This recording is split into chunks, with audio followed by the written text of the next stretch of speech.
How do you sort of manage your time between different parts of your life? It's tough, like especially The financial crisis, 2008, and obviously back then it was a big drug culture. it's not really a system. It just requires a level of like just good time management skills and discipline. How do you deal with bankers and finance?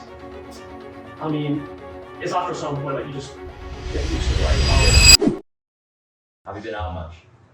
this month, no. Yeah, nah. Has it been a bit like really busy with work, like deals? No, it's just like January is always, is the most busy month of the year, I think. So Yeah. I mean, last year it was probably the most busy I've ever been.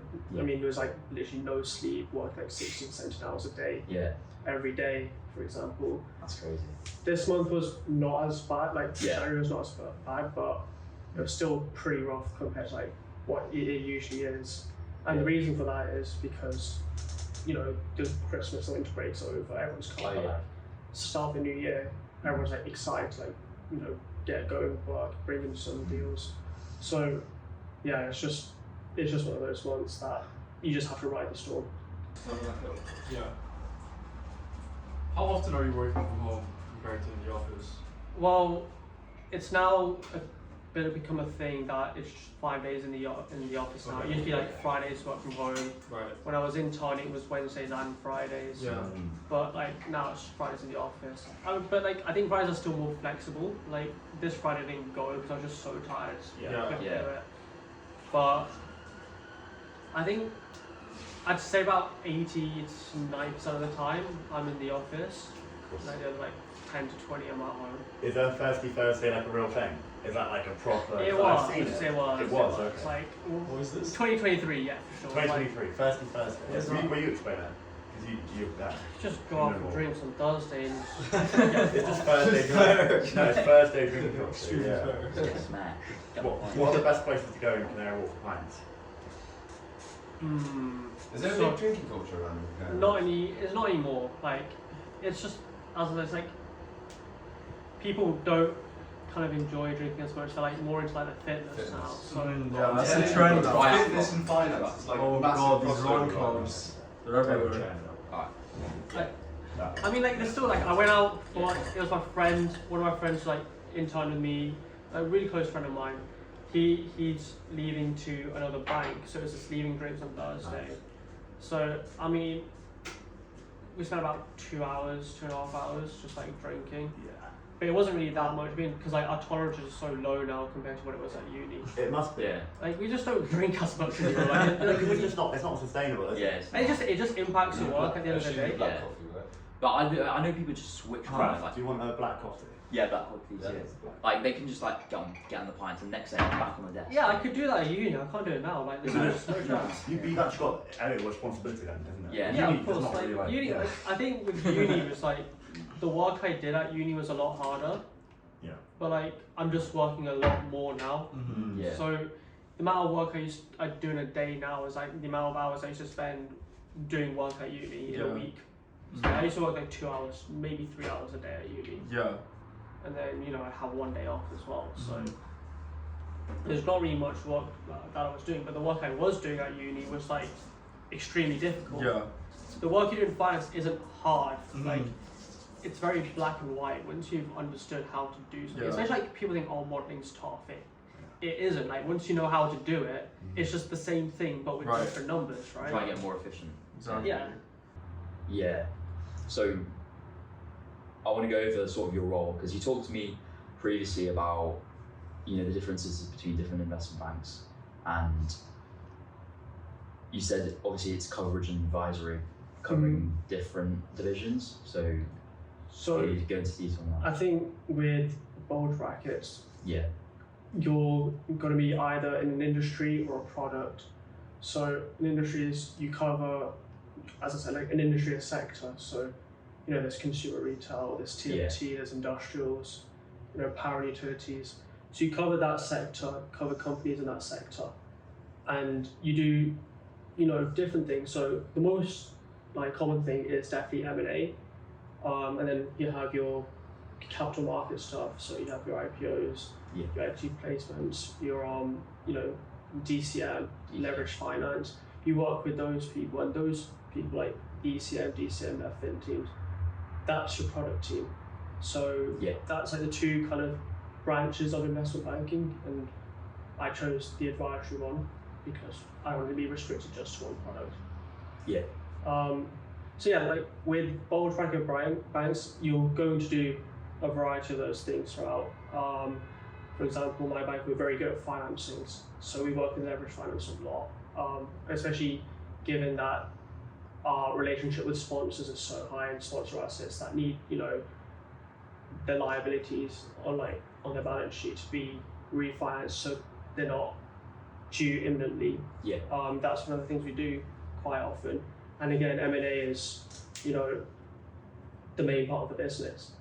With ECM, like IPOs, it's a bit more difficult because one, I work in consumer retail, there's not really much going on in consumer retail in terms of IPOs. Yeah. And two, no one really wants to list on the London Stock Exchange anymore. For reasons. Yes, for reasons. Yeah. But it doesn't mean that we don't work with, with the Italian team or the German team or the French team, because we cover EMEA. We work, with all the local offices around that region. So yeah. I mean, I was speaking to, and I think obviously you know him as well. He's speaking about his team and how diverse it is, and him trying to fit in was very hard because you have your own sort of niches of people. You got your French, and then you've got Italians, and you've got all these different groups who have their own jokes, have their own office banter. You've got the Chinese people working on their deals. So how has it been for you trying to fit in? I think it's very dependent per team. Yeah. Obviously, you'll have some teams, some banks even that that's kind of what the culture is.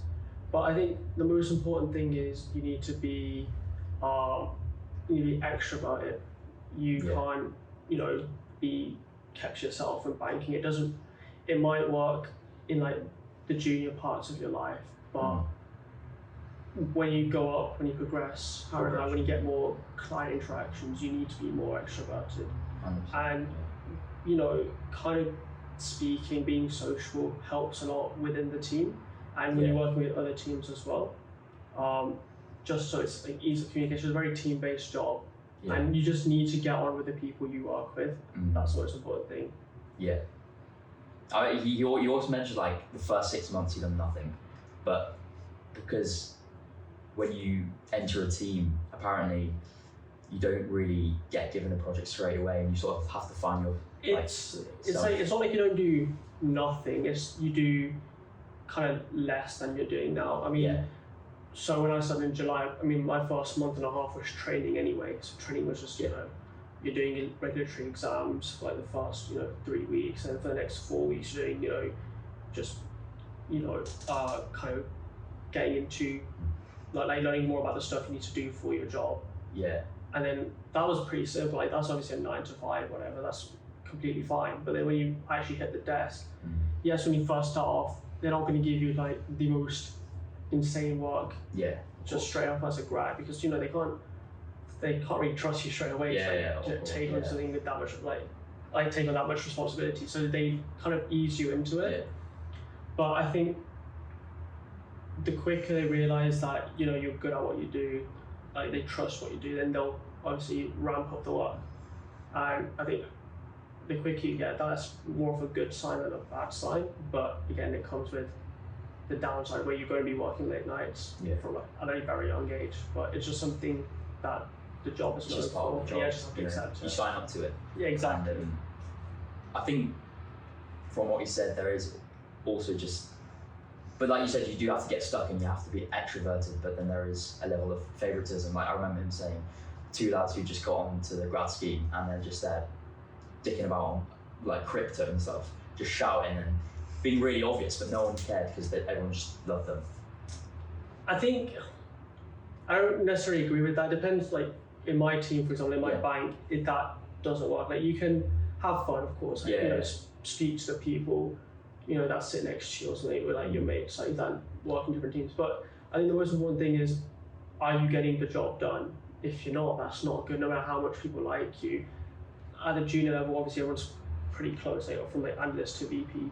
Yeah. Everyone's like quite close with each other. Like when you get from director to MD, at the end of the day, they're the people that are making the decisions, and they don't really like, integrate as much into that. But if they're seeing you're not doing the work, then it's not a good look at you. So honestly, just like you can do whatever you want, but as long as you get the work done and you do it properly, I think that's the most important thing. How do you deal with wankers in finance? I mean, it's after a certain point, like you just get used to it, right? I'm kind of lucky that there aren't that many where I work, but there are an odd few, and like the best is just like avoid it if you can. I mean, in my team, no, not really. There's not anyone that's like, I would say a wanker, but like, there are people across the bank that can be like that, but it's the best thing is like you just have to avoid them. Yeah. And if you have to work with, one, then you just have to just ride it out until, it's over. Because like, I'm still at a very junior level, I can say stuff, I'm not dictating whether this person gets staffed or de-staffed onto something. That comes from a senior level. If that gets noticed at a senior level, which it already does, then, there's not really much you can do. Just, everything has a finite timeline. So just write it out, get it done, move on to the next thing. Interesting.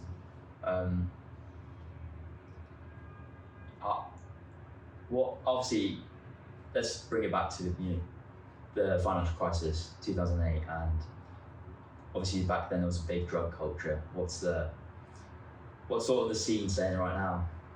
It's not really existent. No. Not in the UK, and like it's just more kind of the casual stuff, like your vapes, your Zins. your zins, your nicotine pouches, whatever. Nicotine pouches. But like, other than that, it's not really a big thing. I mean, even like the drinking culture, for example, it's gone down because there's like this kind of new culture where people in finance are more trying to get like fit and active rather than living that party kind of lifestyle. I think, in my opinion, like from being someone who was really fit back at school and uni to where I am now, obviously I'm not the same, but I think you've got to find a balance. I think, and it's up to personal preferences. Like I like to work out, I like to play sports, but I also want to go out for a party. I want to go out for drinks with my friends. But you got to find that right balance. So, you're kind of maximizing your time and having the best life you can outside of work. How do you sort of manage your time between different parts of your life? It's tough, like especially in January, for example, which has been very difficult. Like you're coming home very late, all you can think about is just like sleeping at that point, just getting the work done. But I think it just requires a level of like just good time management skills and discipline, especially on the weekends, right? Because Monday to Friday you can pretty much discount it, right? If you're working as like a junior banker, like especially like in the winter, you're not really going to be able to go out on a Friday night that often. Like very rarely you're gonna have, oh yes, I can finish at 8 o'clock, 9 o'clock, and then go out. It's just not going to happen. It's more easy to do in the summer where everything's a bit more quiet. Less activity, but you just can't do anything on the weekday. But on the weekend, you need to know, look, here's how I'm going to plan my day out. So I have between this time and this time, I'm wake up and do some chores, do my laundry at this time, go to the gym at this time. So you kind of schedule your day even on the weekend. But it's just about being organized, it's just about being disciplined, and it's like catching up with your sleep as well. So you just have to be organized, and that's what it is. Yeah, that's fair enough. What actually is in terms of deal flow changed over the past few years, especially in your sector, consumer and retail? I think. Sorry to interrupt, but especially since the rise of AI and there being such a big push on tech and consumer and retail sort of maybe being less innovative. think, I mean, there's a huge boom in deals in 2021 when like everything was pretty much as like the seniors in my team say. It was like the roughest period in investment banking for us, but it was the period where we made the most money. Yeah. Because everything was just perfect. Companies were willing to do stuff, like, you know, look for external capital through different methods, and they were just more willing to do it. And then obviously we had like the inflationary crisis, you know, 2022, and the, you know, companies kind of confidence and like kind of propensity to kind of do these large scale investments wasn't really there. Yeah. But now everything's, you know, easing back to normal. You can see that, you know, there is higher deal flow. There are companies that are willing to acquire other companies. And I think with the thing of AI, I don't think industries are kind of interlinked with, you know, what kind of M&A they want to do, what kind of, like, if they want to IPO or not. I think it's very subject to what does a company want to do, right? What are the company's strategic goals? If the company wants to expand into this geography or into this product or something, that's for them, right? I mean, if there's like a food company, I don't think what's happening with, say, Apple or Tesla is really going to affect that decision, right? But having said that, I think deal flow is definitely up. 2023 was okay, 2024 was an improvement, and then I think 2025 everyone's pretty excited for the year. Why is that? I think it's more so like the seniors as well. The seniors are like, I've just had a couple of new MDs come in and they've finally, like, you know, established themselves. They've built that relationship they had from their previous banks. They kind of brought it to my bank, and those clients are now happy with like the kind of services that we're giving to them, the kind of ideas and opportunities that we're kind of presenting to them. And it's just that relationship building that they're kind of more in a position where they want to do these things and feel like it's the right time now. So I think this year will be pretty busy, but pretty good in terms of deals. Kind of sounds like investment banking is quite strongly based on, you know, business cycles and, you know, booms and busts, and that sort of determines the level of deal flow, especially with senior leaders coming in and then them sort of retiring and then falling off, and then sort of the new investment bankers coming through. Would you say? I mean, I think everything is like to do with what the business cycle is like. I don't think it's just investment banking. I think there's not even just in finance. I mean, your average shop or something down the road. It's all to do with the business cycle. It's all to do with, on a smaller scale, you know, what's a consumer's marginal propensity to consume, right? Yeah. What's a firm's, you know, marginal propensity to invest? You got to think about it that way, you know, and say you have like times of like, you know, periods where like the troughs of the business cycle, interest rates aren't going to be that low. They're going to be high as it's been in the past. Are companies willing to take, you know, large loans or financings from banks? No, they're not, right? Because it's going to be expensive for them in the long term.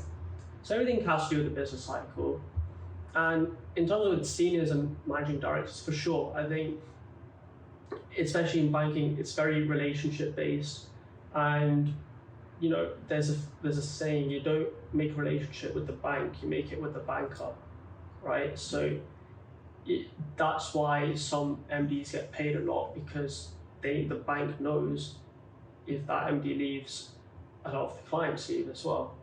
So yes, I think it's with the MDs that relationship stays, and you have to work hard as an MD to build that relationship over time. You can get a really good MD, for example, who's just relatively new to that role, who has like a better team backing, by the way, works for a better bank, but he is against like a veteran MD who's been doing it for the past 15, 20 years, who's got all of that experience, who's got all of those relationships. You'd still back that veteran MD to win the mandate, for example. 100%. It's all to do with being able to form and sort of keep those relationships. Yeah. Which I feel like a lot of new bankers don't really have in terms of their skill set. You know, I've talked to a lot of investment bankers through obviously networking, and what it seems is that going through as an analyst, a lot of people are quite naive in, you know, sort of the skill sets they need. You know, sure you can be analytical, you know, be able to build DCF models, but people skills are very important, and so as I said, that's definitely a big part. I think it's because it's not as required at that, you know, Analyst at level. that level, right? I think it becomes very kind of, you know, more relevant when you're like a senior associate or really becoming a VP, where you like need to build those relationships, otherwise you're not going to be able to progress, right? Yeah. I think that's what becomes more important. But yes, I agree. Like you need to build up those skills from a very, like from a very junior level, so that you're used to it. You're confident in speaking to clients on calls or in meetings. You know. Yeah. I think one of the best advice I've got is always, you know, volunteer. Like always ask if you can go to a meeting or you can join like a Teams call with a client. Especially like with a Teams call, like you can. It's not really a limit per se. Like you just have to be proactive. Yeah, you have to be very proactive, and it's also, even if you do go to like, if you do join these calls and like there's a question that's being asked, like you can see like your senior struggling a little bit to answer because he's not really looked at, you know, he's not done the deck, he's not done the maths behind the analysis to the same level that you have. Yeah. If you feel like Interesting one, but what's your biggest purchase you've made since becoming an investment banker? nothing yet, honestly. Like it's just you get your bonus.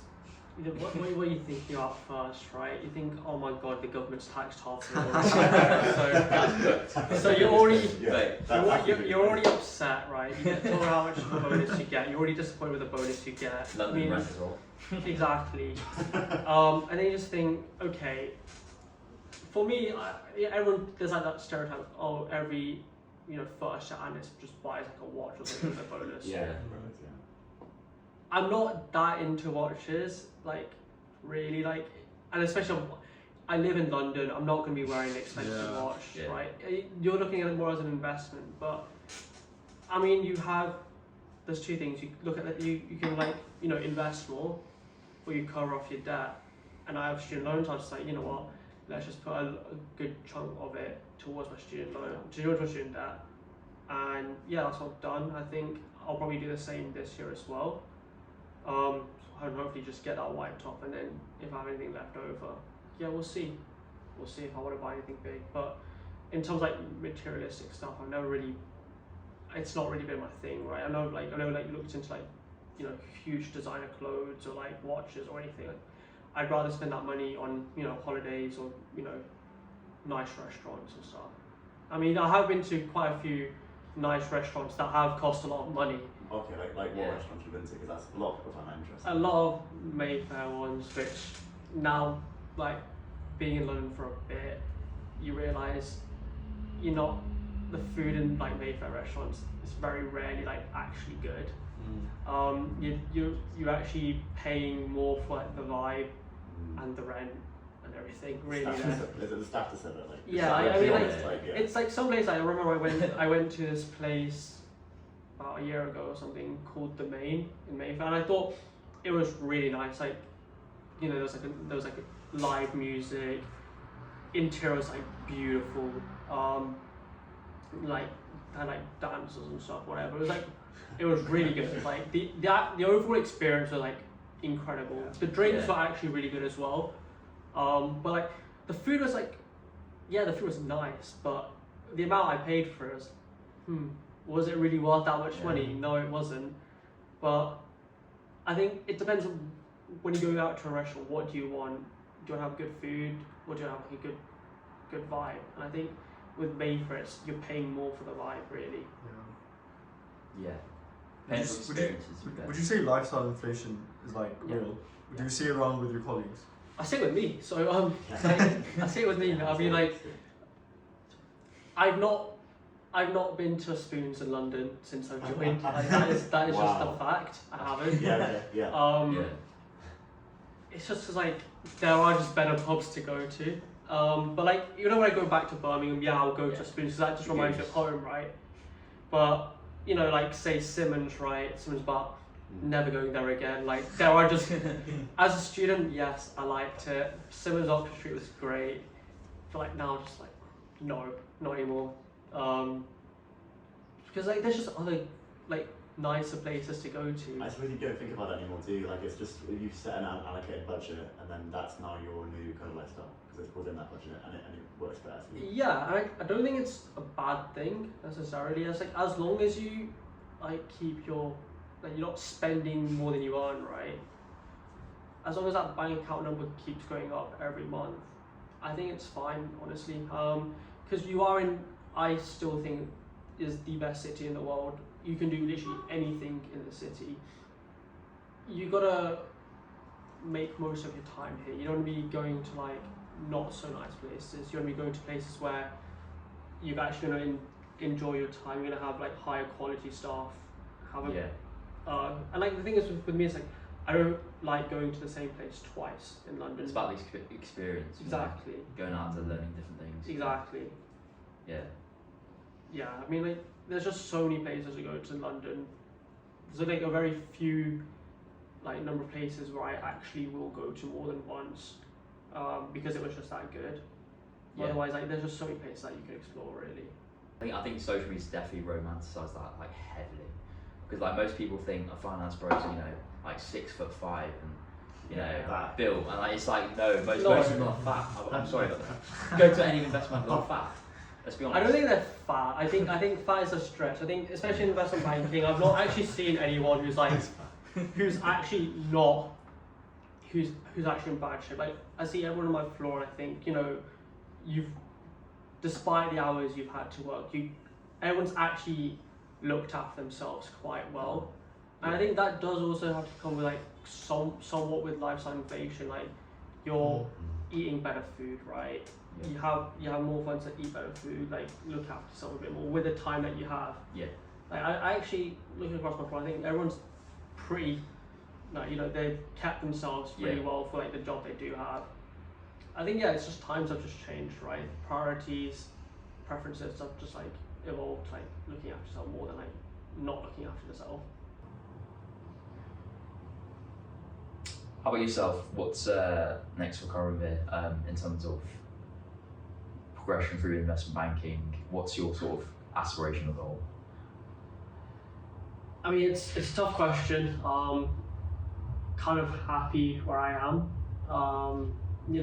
There's a few deals that will come up this year that hopefully we can close. I think it's one of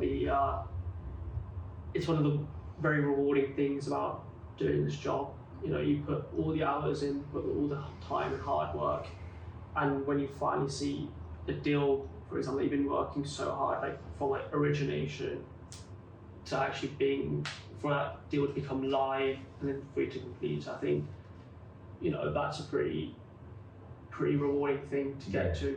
Is that like some sort of like selection process for getting on the team? Like if there's a for a junior it's random. Like it's not as random. Like in our team, it's like you've kind of somewhat specialised in like the different verticals. Yeah. But again, it's still very random compared to at the senior level, because the seniors obviously bring the deals, and like the VPs are more specialised in like what they want to cover, because that's what they're going to need to cover. I think that's the clients that they need to have interactions with. For us, it is random, but I think being there from the start on anything is great, and seeing it like finish is also really good. Yeah. Have you like, in terms of your client base, how has it sort of expanded since, because obviously you're an analyst and you're not going to get that sort of connection. I don't really exactly. I don't really have a client base. Yeah, of course, I've been doing this job for a year and a half. It's not really. That's not really my role in the team, right? My role in the team is to kind of execute, essentially, like do the PowerPoint slides, take the meeting notes, like make the models or something. That's my role. But it doesn't mean that you don't get your name out there. I think you need to be. If an email needs to go out to a client, like say like a deck or something needs to go out to a client. Yeah. I mean, there's different teams, different seniors have different like ideas on how to do it. if you have the opportunity to send it out, usually the one that sends it out, not like the MD or something, right? Yeah. Obviously you can have like the final sign off, whatever, but you just need to get your name out. And again, it comes like to meetings as well. Like if you have the opportunity to go to an in-person meeting, then you should go, right? Only like in occasions where, you know, if you go to the meeting, you know, you're gonna spend like an hour, 2 hours, whatever, not working, right? Yeah. Only don't go if it's like going to really impact, if you're really busy, right, and it's going to impact your other work, your other like work streams, then I would probably say don't go. But if you have like, if it's not incredibly busy, if it's like really ruthless that day, then yeah, like you should always like ask to go. Like very rarely is like a senior gonna ask you saying, hey, do you want to go, right? Because they don't have any reason to like, take you sometimes. Yeah. You just gotta say, hey, can I come with you, right? I remember this one time I had to drop the decks to the meeting place to my director, and I just said, can I please join? And she said, yeah, fine. And yeah, it was a good experience. You put your name there. Obviously, they're not gonna remember you first time around or whatever. But like if you keep, you know, going and like interacting with the same kind of people.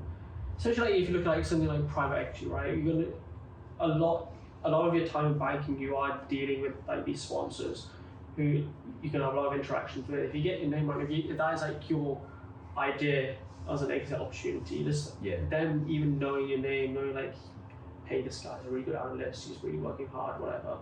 He's like, his quality work's pretty good. Like, that can also help out. I mean, I'm not gonna say it's like that sort of determines whether you get like your private equity wallet in the future. It's not, right? There's a lot of other factors that come into it, but like it definitely helps, right? And again, like it's all about networking, right? Getting your name across in a positive manner is always going to help you, especially in finance. Looking at like Wall Street races, like you get all these people talking about like, private equity and stuff, how it's like so much better than investment banking. You know, I think someone said like if you're not in private equity after 3 years in investment banking, you sort of burnt out. You're disposable at that point. No, so it's like if you're going to get into private equity, the earlier you get in, the better. Because that's what they're looking for at the end of the day. I mean, obviously there are cases where, you know, there are partners at private equity firms that have worked for like 10 plus years in an investment bank and then they've moved. It can happen, but you would want to get in before you're a senior associate VP, because then that's like you're easier to trade and stuff. Like I think that's what it is. I don't think it depends how you look at it. It depends on how you look at the job, because the hours aren't entirely different to investment banking. Like, you'll still be working long hours. It's just in private equity, you're not in banking, you're advising on the acquisition of an asset or the sale of an asset. In private equity, you actually own the asset, right? That's the thing, right? You own companies. So I think that's the cool part about private equity, in my opinion. But you know, there are people who may have like opportunities to move to private equity, but if they just enjoy the investment banking part so much, then they'll stay. Like I wouldn't be surprised if like half the MDs at my firm haven't like received like potential interest from private equity firms, like from a junior level, right? Like join, build their way up to partner at private equity firms. They probably have, but they enjoy doing their job, right? You can't like, there's not enough money in the world that can like substitute doing this job for so many hours for that long amount of time to get to MD. You actually have to enjoy what you're doing, right? 100%. So yeah, it's about preferences at the end of the day. What percentage of people do you think genuinely enjoy their job in investment banking? I think the more senior you get, the more you will enjoy it, because as I said, like it's sticking about, right? I think even at junior level, like people think like, especially people think, when they see me have like a really rough day or something, especially like this whole month has been like brutal, like generally brutal. And like, you know, there's just like you have good days, you have bad days. It just turns out you have a few more bad days in January, right?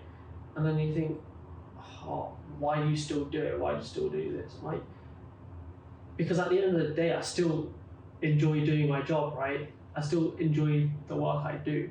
So again, like there's something like obviously money isn't going to solve. Like obviously I'd like to earn more money, but if I genuinely hated this job, even if you offer me like 50%, 60% more money to do this job, most people would still say no, right? Because like it's very mentally taxing. Really, it's like it's a huge time commitment. I think that's the most important thing you need to like understand.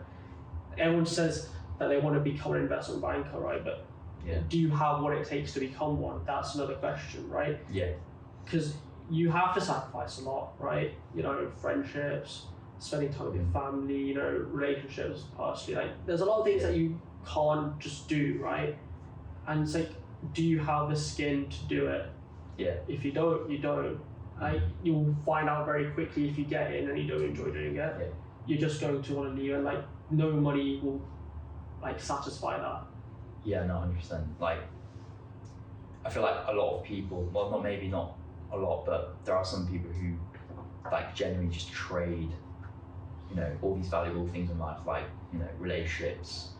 Obviously, there's sacrifice in everything, but there's some people who like fully just trade their life or freedom just for the idea of money. And I feel like from some people I've talked to, that might be an aspect. Obviously, there's a lot of people who enjoy their job, but I think that was definitely more of a thing in the past. I don't think it's so much of a thing anymore. I mean, yes, like if you look at the very senior level, like they've traded a lot of things. And money might be a thing, but you gotta understand the money is there, but it's not like it's not an insane amount of money, right? It's not like, because at the end of the day, the government taxes half it's gone anyway.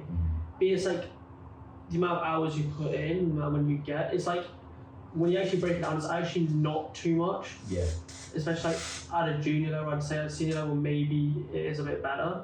And the thing is, like, people think that the more senior you get, it gets easier, like in terms of hours and stuff. But no, it doesn't, because your role just changes. Like if you're a senior, you're not going to spend much more time. You're not going to spend as much time in the office. You're going to be out at meetings, like one place to another place, from one country to another country to another country. It's like that's a huge time commitment in itself. Like you're still spending that much time. It's just your role has changed, right? I remember speaking to my VP like November, but I said, hey, does it get any better? And he said, to be honest, it doesn't. It just doesn't. Like the time commitment is the biggest thing, right? And you really have to enjoy what you do, right? So obviously we're talking about the roles and how the work isn't actually, in terms of its difficulty or like mental stimulation, it's not crazy, but it's long hours. What I'm trying to understand is, with the rise of AI, like surely all of these jobs will be put out at some point in the future. It is concerning. Like I won't lie to you. I think the level that ChatGPT analyzes stuff and other AI kind of things is crazy. I still think there's a long way to go. I don't think it can replace at the senior level, because at the end of the day, this job is still relationship based. And this level, like definitely, in terms of analysis, for sure. But I still think it's not as, developed as it needs to be to take an analyst job right now. There's just some things it can't do. Like it cannot make like a PowerPoint presentation. You can say, hey, do this, do this. This needs to be on the slide, whatever. But it's not going to look professional. At the end of the day, it's going to look sprawled. Exactly. It's going to look childish, essentially. Very infographic, for example. It's not going to look. There's actually an art to making slides as well. Like everyone thinks like, oh, it's just a presentation. No, it's like you actually need to think about like how to like what messages you're going to show on a page, like how you're going to show it. And when you first start, people do that for you. Like when you become more of like a senior analyst, then they'll tell you what they want on the page. Now that's your job to like think about how you're going to show it. right? Yeah. You gotta show, you gotta like, every page needs to have a message, and it's, like, it has to be shown clearly, and it has to be like structured well. Yeah. So I don't think AI can do that right now. ChatGPT definitely cannot do that right now. Can it analyze things quickly? Yeah. For sure it can. But when it actually comes to output, Oh, yeah. no, it Very can't. inaccurate. A lot of intricacies. I've used it plenty of times, I think, to sort of make a logo through image generation, and it's just very inaccurate to exactly what you want. Oh. But on that point, what do you think about DeepSeek? I don't know enough. Like, this is a new thing. I Yeah. mean, all I know, it's just, you know, it was a great time to invest. That's what I'm going to say. Yeah. Not, I mean, it's still high, but you know, I'd rather invest at this level than, you know, the level it was like 2 weeks ago. But look, it's not really impacting me right now. I think it shows that, you know, the US isn't the only place that can drive technological advancements. Yeah. Do I think that's a bad thing? No, I don't. I think that's a great thing. I think, you know, if say China or like the US or the UK or like France or like Egypt or whatever, like any country can make a development, I don't think there should be competition. I think it should be embraced, but obviously there's geopolitics involved. Yeah. Something that I can't explain, but for someone who believes in, you know, advancement overall, for sure, I think it's good in that way. But again, like, it doesn't really impact my job as of now, so I'm kind of, I don't really have an opinion on it that much. Yeah, to be fair, I don't think it would take over, as you said, because of the importance of relationships is, you know, always going to be there. Yeah, because like for me, but Yeah. I think by the time it actually does start becoming like, it starts impacting like an analyst job or something. Yeah. I think if I do plan to stick on in banking, I don't think it's going to impact my job really. Like when I get into more of the relationship level. So, you know, it's not really a concern for you right now. Yeah. What do you think being able to use AI and sort of get into more technical skills is very important? Let's say as a student, what sort of skills do you recommend to them to like sort of work on? I think AI is great, like, to help you analyze stuff, but like, I think the problem with AI is that if you become so dependent on it, you're not going to learn how to do it yourself, right? I think, you know, there's going to be times where you're going to need to make that critical decision yourself. AI is not going to make it for you, right? And I think, obviously, it's technology. I think it's going to be super useful. It's going to be way more efficient, but you still got to know how to make those analytical decisions yourself. You still need to know how to, you know, extract information from things yourself, right? Yeah. So there is like this degree of laziness. Like, I mean, ChatGPT was around when I was at uni. Did I decide to use it? No, because I didn't go to uni just for my grades. I knew I was going to get them anyway. My point was, I need to learn how to critically think at the end of the day. So I think that kind of laziness can creep in. And I just think you shouldn't be too dependent on it.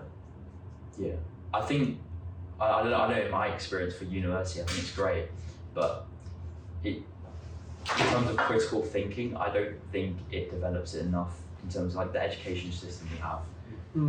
People aren't out here trying to sort of really think about what they're doing and what they're developing, and they're just going through the motions. I think it's just that mindset where people are more focused about getting the grades, right? Which, I mean, I understand is important, but there's like a right and wrong way of doing it. Because like getting the grades is one thing, cool, you can show on paper, but like when you actually get into like, say, a work environment or something, that's not, your grades alone aren't gonna like determine whether you're good enough to do something. You gotta show that you actually can do it, right? So have you seen like very like on paper academically smart people just get absolutely like burnt out in jobs because they just can't really grasp, you know, the stuff they're doing in the job, and it's completely different to like doing the degree. Not really, because I think you're going most people get through to like banking through the internship, Yeah. and I think most people get sussed out then. Yeah. Oh Right? yeah. I think once you're actually in the job, I don't see it that much. Like you have some real academic wizards there, but they tend to do well, yes. But again, I don't think you don't need to be like an academic. You don't need like a PhD or like a master's from like Oxford or whatever to do this job. You don't. You just need to have, again, good critical thinking, good analytical skills, and just the ability just to work a lot. Like that's literally what it is, right? Especially at the junior level. Then the social skills do matter as well, but you're not really going to get through interviews if you don't have good social skills anyway. So, so yeah, I mean, I don't think that's ever happened what I've seen. Thank you for coming on. It's been a pleasure, mate. Thank you. Decent. The dap up. Dap up. Cheers, mate. Thanks very much. No worries.